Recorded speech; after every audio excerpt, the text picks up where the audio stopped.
tabbas yanzu na koshi da cewa ku da iyayen ku ba ku da hankali kwata-kwata ko mu tsadar da ba ku da hankali.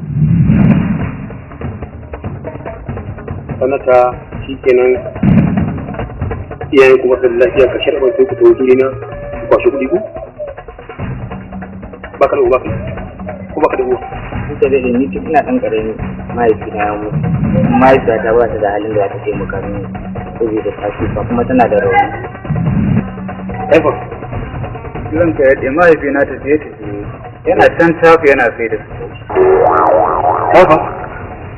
Ka sai in ba ake ko? Jan sanata.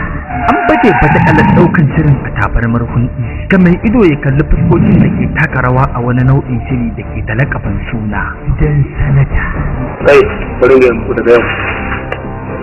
Na da duk wanda ake gani a nan sun ba lokacin zaɓe ne yanzu ba.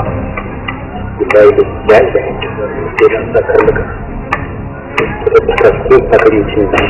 Akwai isa a furucinsa yana da tinkawo da takama a kalaman nasa. Wane ne? Ban zama sanata ba sai da na cancanta. Janata in nake a'a gabar da yamma kudu da arewa in na ki take.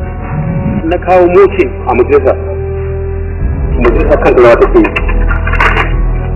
ta shugaban kasa na ce masa bayan da za yi ko ba na ci kuma in na sa baki barbaci wajen ginin ma da za a kasance ba za a yi ba na da magana yanzu. Daurawa Film Production suka yi haɗin gwiwa don tallata muku sabon shirin Jan sanata. Ina kawo musu kana kawo wani abu na kushe abin mugun duka nake mutum sandan mutum sanda ke ɗaukan ajiya gefe ya taka ka a wani da ke sa ba sa wasa da wuce da na kawo mutum sai ce an yadda. Sun sha'afa sun yi matashi a ƙoramar mutum kansu ankara ya azabtar da rayuwarsu.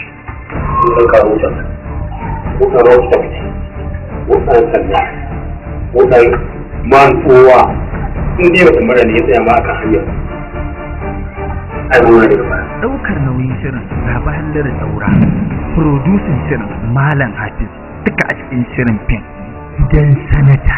Can da kuɗi, can gidan da talauci, wani sashin kuma akwai ƙarfin shari'a. A ina gaskiyar za ta faɗa?